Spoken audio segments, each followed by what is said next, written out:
Olá, amigos do Papo.com.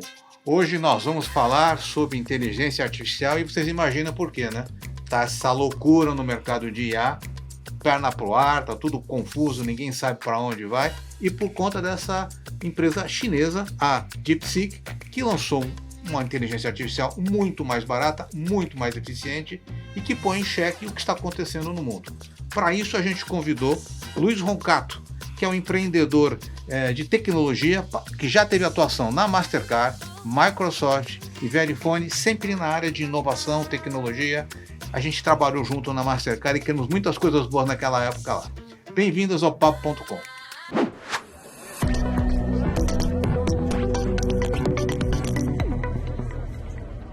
Roncato, e aí, cara?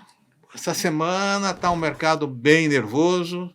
Vem essa DeepSeek, eu nunca tinha ouvido falar dessa empresa, e põe o mercado para baixo, faz com que a Nvidia caia 600 bilhões, maior queda da história de uma empresa, muda a tecnologia. Tá, foi tudo pro saco agora? Como é que é? Então, eu acho que, em primeiro lugar, agradeço bastante por estar tendo a oportunidade de falar com vocês aqui.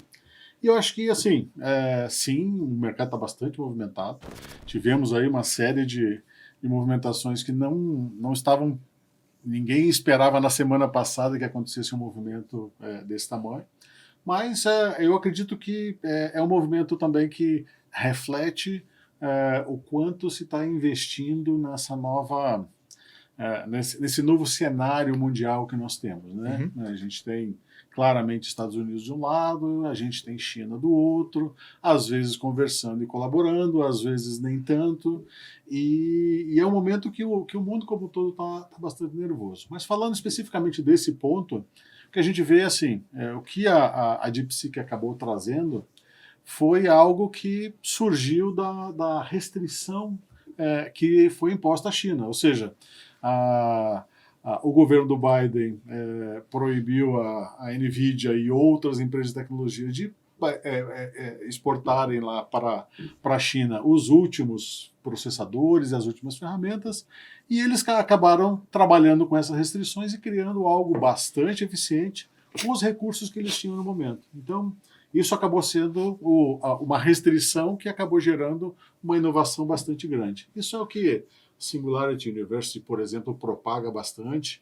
e eu vejo que é interessante, a criatividade surge exatamente... Você acha que se não tivesse tido a restrição, não teria esse desenvolvimento da tecnologia? Talvez ele pudesse ser um pouco mais acomodado. Aquele negócio, tá quentinho, tá funcionando, vamos seguir pelo caminho mais convencional. Então eles poderiam eventualmente estar utilizando os últimos processadores, e isso talvez não fosse uma prioridade para eles. Explica um pouquinho, não entendi. Então vamos lá. Esse conceito, por que não? Porque pelo que eu vi, eles estão rodando num processador. Eu não entendo nada de tecnologia, tá? Mas eu estou indo do que eu li aqui, mas eles estão usando um processador muito simples, é isso? Um processador de algumas gerações anteriores, não as últimas gerações. Mais ou menos como você tinha lá no passado as equipes de Fórmula 1, que você tinha a principal e o cara que tinha um motor de 2 ou 3 gerações anteriores. Algo mais ou menos nessa linha. Então, o que acaba acontecendo? Por conta dessas restrições, eles procuraram trabalhar de uma forma mais eficiente o software. E o curioso disso é que é um software de código aberto, é open, ou seja, está disponível para todo mundo, não é um super segredo industrial guardado às 7 chaves. Não, é algo que está aí no dia a dia e que você pode pegar, incorporar, fazer as suas alterações e colocar melhorias lá também. Então, assim, surpreende pela quantidade de investimento que foi feito. Então a gente tem informações aí que a startup tinha arrecadado 6 milhões de dólares. Então, 6 milhões de dólares é um valor muito pequeno para o que eles estão falando. E gastaram perto aí de 5 para treinar a IA. Então a IA ela precisa ser treinada, e isso é uma fração pequena do que hoje as grandes... Os números que a gente está vendo é 2% do que a ChatGPT, mais ou menos essa proporção que então, falando. O que eu vi é que a proporção de custo era algo de em torno de 2%. A proporção de custo para treinar é de 3 a 5, mais ou menos, do que estava programado de ChatGPT. Então, assim, É uma diferença significativa. E isso é muito bom. Isso não é bom só para a China, é bom para a gente, porque a gente passa a ter acesso a esse tipo de coisa para aplicar em coisas do dia a dia de uma forma muito mais acessível, né? Então, mas isso é tipo um tapa na cara dos americanos lá, porque de repente eles esperam o Trump tomar posse, uma semana, tem uma série de restrições, e ele dizem, vocês estão falando porque tem um investimento monstruoso, Sim. o Trump anunciou 500 bilhões de dólares. Isso, da NVIDIA, da com a NVIDIA, Oracle, e aí eles vêm falar, não precisa isso aqui porque eu tenho uma solução mais barata. Não é só coincidência, né? Então, a gente não tem todas as informações, né? Mas é se for uma coincidência, é uma feliz coincidência, né? Então a gente não acredita em bruxas, mas elas existem, então por aí, né? Então, assim, esse volume de dinheiro, vamos lá, vamos pegar um exemplo um pouquinho diferente de outra tecnologia que é o carro elétrico, né? O governo chinês apostou e apostou pesado nisso, ele não apostou mais na combustão, ele falou, olha, eu já vou começar a competir na próxima geração. Então, isso eu acho que é uma coisa, e lá foi uma quantidade de dinheiro bastante grande, sim. Houve subsídios e tal. Aqui é um pouquinho diferente, né? Porque, assim, se de fato for esta quantidade de dinheiro que eles estão falando, que foi investido para você criar e treinar e botar a startup para funcionar, então a gente bota um ponto de interrogação assim, será que foi só isso mesmo? Se foi só isso, realmente é algo bastante relevante, bastante disruptivo, porque permite a gente ter esse tipo de tecnologia por aqui também, dado que o software é código aberto. Né? Rocato, eu acho assim, não sei se do mesmo jeito que surgiu a DeepSeek, devem surgir outras inteligências, talvez até mais, porque tem uma ruptura aqui, né? A gente falava de investimento de trilhão, né? Estamos falando de investimento de milhão, de poucos milhões de dólares, que para um país, que para uma empresa desenvolver a sua inteligência, você democratizou de maneira brutal o acesso à inteligência artificial. E aí eu queria que você explicasse um pouquinho como é que as empresas e as pessoas podem se beneficiar desse processo, cara. Um ponto aqui para te ajudar na pergunta ainda é o seguinte, né? Ele não só saiu de processo de trilhão, mas processo de trilhão centralizado, num grupo fechado, para um processo de milhão... Aqui só eu sei, né? Isso, para um processo de milhão democratizado, código aberto, investimento muito mais barato. Então, assim, isso tende a permitir, ou tende a fazer com que empresas dos mais variados tipos de segmentos, né? Então a gente pode falar aí de indústria médica, pode falar de eletrodoméstico, pode falar de drones, pode falar de uma série de indústrias, vão conseguir incorporar essa inteligência artificial. Ela é um pouco mais simplificada do que a OpenAI, mas ela cabe dentro de processadores menores, as restrições foram dadas e eles trabalharam em cima dessas restrições e melhorar os algoritmos para rodar em cima disso. E aí a gente vai poder deixar ela embutida em aparelhos que hoje não tem isso. Por quê? Porque exigiriam um processador maior, um cooler para refrigerar e tudo mais. Ela vai conseguir rodar num ambiente muito mais simplificado. Então, assim, isso melhora significativamente e é o que você falou, democratiza. Aí a gente começa a colocar inteligência artificial em lugares onde a gente não imaginava que tivesse, entende? Chegando a pontos onde talvez se exija um pouco mais, mas a gente começa a falar assim de humanoides com um pouco mais de inteligência e podendo aprender de uma forma mais rápida. Porque tem essa história que ele consegue aprender sozinho. Até hoje eu não entendi isso. Explica pra gente como é que se dá isso, cara. Então, eu entendo que ele consiga ver o que eu escrevo, a maneira que eu penso e tente reproduzir o Sérgio Tamer, o Luiz Roncato, mas como é que ele se autodesenvolve? Exato. Então, isso daí a estatística explica isso de uma forma relativamente simples, né? Vou dizer o seguinte, uma pesquisa que a gente vai fazer, uma pesquisa eleitoral. Quanto maior a amostra tem um tamanho ótimo, mas quanto maior a amostra, maior a probabilidade de você acertar o resultado daquilo que você está pesquisando, certo? ao ponto de virar censo, né? Então, o 100% é quando você faz o censo. Mas uma amostra vai te dar uma... tanto é que a gente vai chegando no final da eleição lá e com os resultados aparecendo, já não muda mais. Por quê? Porque você sabe que a inteligência artificial funciona exatamente da mesma forma. Ou seja, eu tento fazer o A, deu certo, deu. Eu dou o feedback, perfeito. Eu tento fazer o B, não funcionou. Então eu vou voltar para o A. Tento fazer de uma terceira forma. Funcionou. Eu somo A e C, que são resultados mais próximos. Então, esse aprendizado processo contínuo. É um processo contínuo.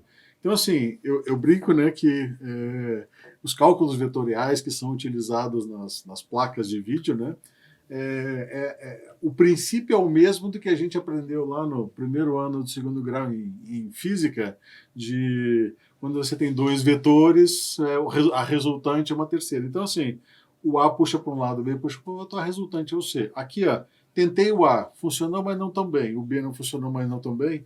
Vou tentar o C, cheguei no resultado. Então, ele vai aprendendo a partir da quantidade de interações. Agora, Roncato, para a pessoa que está nos assistindo, quer dizer, o que muda a vida dessa... assim, antes a gente dependia de poucas empresas, estamos falando de 3, 4 empresas, que tinham essa tecnologia, tinham esse conhecimento e ofertavam isso para o mundo, tá? Portanto, mais caro. Perfeito. Eles poderiam cobrar... Eu não sei quanto eu pago o chat, eu tenho o chat GPT, acho que eu pago R$100 e poucos por mês para acessar a plataforma. 120 vezes 6, né? Eu, como consumidor, daqui a pouco vou ter esse acesso gratuito. Esse é uma vantagem ou tem outras vantagens além dessa?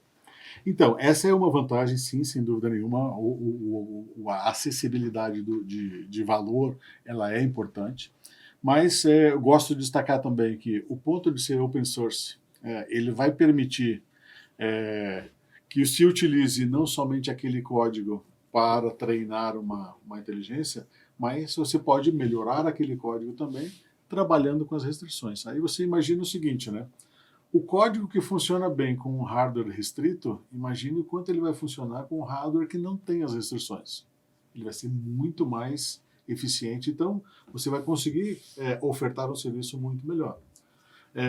Então, esse ponto, ele melhora não somente a oferta do serviço, mas a infraestrutura que você vai precisar. Você vai precisar de menos energia, menos processador, ou utilizar o mesmo processador de última geração, mas vai utilizar 10% da capacidade dele, 15%, ou botar mais gente aqui. Então, assim, a tendência é, barateando o custo, você conseguir colocar isso de uma forma muito ampla. Eu fico imaginando isso no serviço público de saúde, cara. Você imaginou isso? Se ele conseguir ler as imagens, né, ter os exames, ele vai agilizar muito o processo de diagnóstico, né? Porque é uma coisa meio assim, que aí você atende o consumidor de maneira indireta.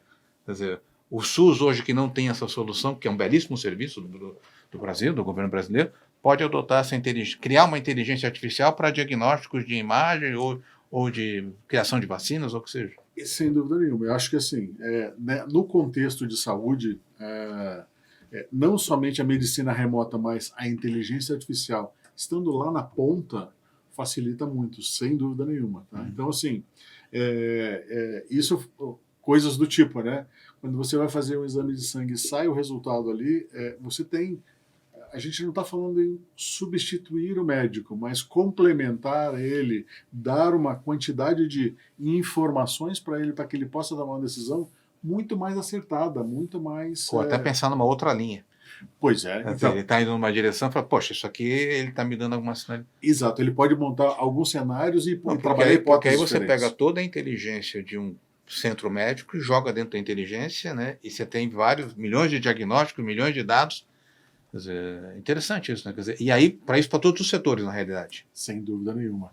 Então, você pode pegar o conhecimento o Papa da especialidade A, o outro da especialidade B, o outro da C. Você compila todas as informações que ele já gerou, joga dentro da inteligência, e esse cara vai ser o assistente do médico que está lá no interior do Amazonas tentando trabalhar o diagnóstico de um paciente. Entende? Então, você leva isso de uma forma, democratiza isso de uma forma bastante grande. Tá? Agora, Roncato, em termos de negócios, tá? Porque aí você falou de energia, né? Essa era uma grande discussão. A Microsoft estava desenvolvendo uma planta de energia, fábrica de energia nuclear, já pensando no longo prazo que a demanda de energia ia crescer em função da utilização das IAs, então eles precisariam ter uma matriz que suportasse isso. Com essa solução que consome menos energia, muda essa referência ou, pelo contrário, vai aumentar a utilização, quer dizer, se amplia a base e necessita de mais energia ainda? Eu tenho duas respostas para te dar, uma tecnológica e uma econômica. Uhum. A tecnológica, talvez para fazer a mesma coisa que eu iria fazer, talvez não, certamente eu vou precisar de muito menos recurso. Isso é... Para montar. Para montar. Então, assim, se eu estiver montando aquilo daquele tamanho, eu ia atender 50 milhões de pessoas, talvez eu atenda 300, 500, 1 bilhão de pessoas. Então, essa é a lógica simplesmente de, olha, agora é matemática, sem muita interferência, sem muita variação. Bom, eu tenho uma outra lógica que é a lógica econômica. Ok. A partir do momento que eu disponibilizo isso de uma forma muito barata, eu consigo chegar a mais lugares. Se eu chego a mais lugares e mais aplicações, eu vou aumentar o consumo. Então, aquilo que eu tinha um consumo de X, eu posso ter um consumo de 10X.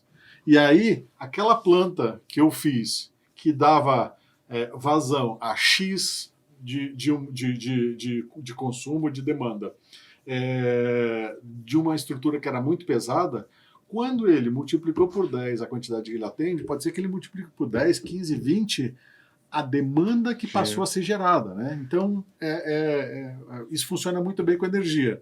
A partir do momento que a energia elétrica baixou, todo mundo passou a ter ar-condicionado. Uhum. E passou o quê? Aí você vai diminuir porque a tecnologia do ar-condicionado melhorou, agora eu tenho um inverter e tal. Não, aumentou o consumo. Quanto mais barato o ar-condicionado, mais pessoas vão ter ar-condicionado. Vão ter acesso, a ideia é essa, né? Exatamente. Então, aqui é a mesma coisa, ou seja, a partir do momento que isso passa a fazer parte do dia a dia, eu vou ter uma quantidade de gente muito maior tendo acesso. E aí, naturalmente, melhora a qualidade de vida, dos aspectos que a gente comentou de saúde, de educação, de segurança, de transporte e de qualquer outra coisa. Né? Agora, Roncato, eu queria mudar só para a questão. Os Estados Unidos proibiu o TikTok, né? Porque estava desesperado que o TikTok estão pegando os dados dos americanos, vão não sei o quê. Agora o Trump liberou de novo, então está se discutindo a questão da guerra cibernética. Tá? Uhum. Cara, isso aqui, as pessoas vão acessar essas inteligências, ou a inteligência artificial, e vai estar imputando as informações dela ali. Sim. Isso vai ficar na China, a China vai ter acesso a toda esta base global de bilhões de pessoas usando, você vai saber o que o Sérgio Tamer consome, o que você consome, o que você está assistindo consome, ou isso vai estar nas diversas plataformas? Eu não entendi como é que vai ser esse controle da informação. Então, eu vou te dizer que depende, tá? O modelo OpenAI hoje, ele tende a estar, ele oferece, então eu tenho a condição de chegar lá e eu criar o meu chatbot pessoal e eu alimentá-lo, tá? Mas você vai lá, você puxa a plataforma. Isso. Então eu vou te dar um exemplo, tá? Eu criei alguns chatbots meus, pessoais, que eu vou alimentando com informações específicas. Eu tenho um tema específico, sei lá, eu tenho lá cartão de crédito. Então, tudo que eu sei de cartão de crédito que eu coleto informação, eu vou colocando lá. E esse é o meu, a minha inteligência artificial. Por quê? Porque eu vou estar dando os meus contextos e a minha informação para ele. E aí, para mim, para o que eu vou fazer, aquilo serve bastante bem. Bom, excelente.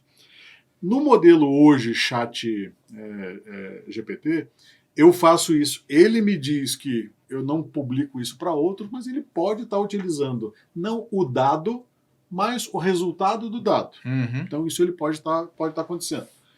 Tem como afirmar isso hoje? Não, eu não tenho como afirmar, mas eu acredito que isso deva estar acontecendo. No modelo de psique, você consegue baixar aquela inteligência artificial, baixar aquele software, você consegue trabalhar com o modelo treinado dele ou você fazer o seu próprio treinamento. E quando você tem isso, quando você treina e você tem o software, você está criando a sua. Você não está compartilhando a informação. Ele não tem acesso à informação, então. Não, ele não tem acesso. Então é mais seguro, teoricamente. Se eu utilizar este formato, caminho. sim. Exato. Mas eu posso pegar, olha, então tá bom, eu fiz o A, você fez o B, a gente fez, e o outro fez o C. Vamos juntar os três? Vamos. Aí a gente passa a trabalhar os três juntos. Aí a partir desse momento a informação está compartilhada entre nós três e a gente passa a utilizar o fruto disso daqui, que pode ser um pouco melhor em termos de eficiência do que utilizar sozinho. Que maluquice isso, né, cara? Mas é como a mente humana, né? Então, assim, a gente fala, o que a gente falava sempre, né? Duas cabeças pensam melhor do que uma. Cara, de fato é isso mesmo. Eu fui treinado para uma coisa, você foi treinado para outra. A gente soma o nosso conhecimento, o resultado tende a ser melhor do que o efeito cinético tende a ser melhor. Então. E você acha assim, a pessoa que investiu na NVIDIA, que investiu na Microsoft, que está lá na Nasdaq, que é de tecnologia, né? Esses caras vão perder dinheiro, você acha? Ou... Eu sei que não é a tua área de atuação, tá? Mas vai ter um efeito sobre essas companhias. Então. Acho que para o setor de energia nem tanto, porque o que você falou, pode ser que o setor de energia até aumente a demanda por energia. Exato. Mas essas grandes corporações vão ter que repensar o negócio deles. Então, eu acredito que vai ter algum ajuste, tá? Esse ajuste pode ser para baixo, como aconteceu ontem, principalmente, né? Porque, assim, quando a gente fala de processadores e venda de processadores, o horizonte de planejamento deles é muito grande. Então, eles têm que prever 2, 3 anos lá na frente o que eles vão produzir e montar o planejamento de produção deles lá na frente. E aí, quando você tem uma ameaça de frustração de demanda, isso acaba naturalmente gerando uma queda nele e em todo mundo que está na cadeia. Então, todo mundo que fornece material para ele, que se beneficia do resultado dele, o que se beneficia, vamos falar daqui a pouco, mas todo mundo que fornece serviço para uma NVIDIA, por exemplo, ou fornece produtos para a NVIDIA, pode ter uma expectativa frustrada. E aí a ação vai cair, sem dúvida nenhuma. Quem vai se beneficiar da tecnologia, então, vamos lá. Vamos imaginar um cenário da Microsoft que hoje está usando o OpenAI para usar dentro do Copilot. Mas, dependendo da forma como ela construiu o Copilot, ela pode se beneficiar e ela pode passar a utilizar também em conjunto ou passar a utilizar somente a tecnologia da DeepSeek dentro do Copilot. Porque o Copilot, até onde eu tenho informação pelo menos, ele é um cara que gerencia a inteligência artificial. Ele não é a inteligência artificial em si. Ele se vale dos modelos de terceiros. Se ele se vale do modelo de terceiro, ele pode passar amanhã. Pode puxar, de repente, a E solução. aí, ao invés de reduzir, a ação pode subir, entende? Então, assim, a gente é muito cedo. Mas, de qualquer maneira, é um susto, né? Quer dizer, dá um susto no mercado. Fala, opa! Quer dizer, abriu a patente, né? Então, vamos falar. Eu não sei ainda se alguém chegou no tabuleiro de xadrez e jogou tudo fora, vamos começar o jogo de novo, ou só caíram algumas peças e vamos repor algumas dessas peças. Mas que mexeram no tabuleiro, mexeram. Porque mais ou menos falando de patente de remédio, é isso. Tem aquela... o remédio tem praticamente abriu a patente. Quer dizer, olha, gente, todo mundo pode fazer esse remédio de uma maneira ou de outra, né? Quer dizer... Excelente analogia. É isso mesmo. Claro, para ter a tecnologia de produzir o medicamento, às vezes para conseguir chegar no componente, você leva um pouco mais de tempo, que é o tempo de treinar. Mas a analogia é perfeita. E aí uma coisa que eu queria te perguntar, você falou de carro de Fórmula 1, eu adoro Fórmula 1, né? Você pega o carro de motor primeira versão, segunda versão, terceira versão, né? Então a equipe pequena tem a terceira versão, mas ele tem um engenheiro, que esse engenheiro é o cara. E esse engenheiro consegue fazer esse motor aqui, tem mais potência que o de primeira versão. E esse aqui gasta centenas de milhões, esse aqui... O engenheiro é o cara que tem que ser investido para desenvolver esse projeto, é uma matemática, a mão de obra. Você falou assim, eles conseguiram fazer um software melhor com menos recursos, como é que se dá esta mágica? É desenvolvimento de tecnologia, cabeça, software, o que é? Eu acredito que é o entendimento do problema que precisa ser resolvido. Por quê? Porque se você tem aqui uma forma de pensar cultural ocidental e tem uma diferente oriental, que isso a gente sabe, tá? O que acaba acontecendo? você vai seguir os seus paradigmas que você tem aqui. E é difícil você quebrar alguns paradigmas. Eles têm outros paradigmas e seguiram por outra linha para chegar no mesmo ponto. Então, vamos usar o exemplo da Fórmula 1, né? Você pode ter um excelente engenheiro de aerodinâmica e que ele consegue trabalhar e distribuir muito melhor aquele recurso escasso que ele tem, que às vezes nem é o melhor motor, mas ele consegue colocar isso num conjunto, ou seja, olhar, não ficar olhando só o motor, mas olhar o conjunto e trabalhar o conjunto de uma forma mais completa. Para ter um rendimento melhor. Para ter um rendimento melhor. Então, eu acredito efetivamente que isso é o que está acontecendo. E, diferentemente da Fórmula 1, democratizando, né? Ou seja, sim, todo mundo tem acesso às mesmas... Mas em termos de Brasil, quando a gente olha que está faltando engenheiro, quer dizer, o Brasil está tendo uma crise, as pessoas não querem mais fazer ciência da computação, são dados públicos, sim, tá? Sim, não querem fazer mais engenharia. Esse é um sinal de alerta para o Brasil, né? Porque o futuro está na inteligência artificial, está dado isso. Pelo menos até onde nós sabemos hoje, janeiro de 2025, é o que a gente tem. A gente corre o risco de ficar para trás se a gente não tiver essa mão de obra, ou tu vai ter que importar, né? Então, eu vou voltar ao começo do século passado. A gente está no começo do século XXI, mas vou voltar no começo do século XX. A gente estava tendo lá, saindo de uma energia a vapor para uma energia elétrica, motores a combustão. Estava acontecendo um rebuliço similar ao que está acontecendo hoje com inteligência artificial. Então estava todo mundo correndo atrás de ter energia elétrica para ter... Gerou... o baixo custo da energia elétrica gerou os eletrodomésticos e os confortos que a gente tem hoje aqui. A gente ainda não tem muito claro o que a IA vai gerar de conforto para a gente. Tá? Alguns vão se beneficiar da IA, então ela tende assim, vou ser ousado no que eu vou falar aqui, tá? Mas ela tende a ser comoditizada, né? Em algum momento. Ou seja, está tão disponível que, cara, eu não me preocupo mais com a IA. Eu pego a do A, do B e do C e coloco dentro da minha aplicação. Vai fazer parte da nossa vida e foda-se. Exatamente. Então é como a energia elétrica. Eu não fico imaginando que tem um reator de Itaipu que é gigantesco. Cara, eu boto na tomada, ligou, funcionou e... Então, assim, eu acho que sim tem o desafio da engenharia, mas ela hoje a gente consegue... É muito comum você ir lá e comprar os componentes e trazer para cá e montar aquilo que você precisa. Então, eu acho que as duas coisas... Eu falo do ponto de vista de software. Então, do ponto de vista de software, de montar inteligência, de ter inteligência suficiente, até a gente poder ter a nossa inteligência, né? Olha o desafio que eu vou te falar. Uma das aplicações mais... uma das aplicações mais utilizadas hoje de IA é código de software. Código de software. Então, assim, se eu tiver a minha inteligência treinada para desenvolver software também, talvez eu não precise do engenheiro, eu preciso de alguém que saiba aonde eu vou usar isso e qual é a melhor forma de eu utilizar isso. Vou te dar um exemplo que eu acho que é bem legal, que funciona bastante bem. Eu fiquei avaliando durante muito tempo comprar o meu aspirador de pó robozinho, né? O meu fugiu. É verdade.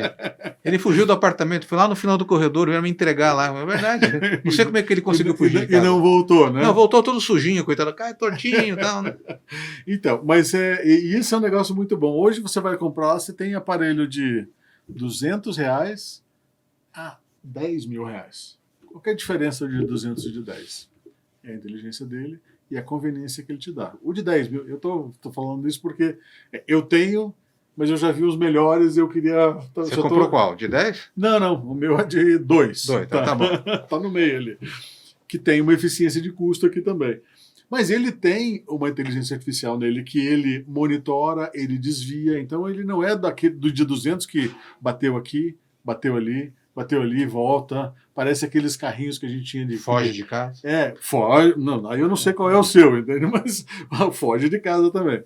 Mas tem hoje aspiradores que você coloca, você liga ele na água do encanamento, você liga ele na tomada, cara, ele vai no horário programado, com mais ou menos barulho, faz toda a limpeza e ele se auto-limpa.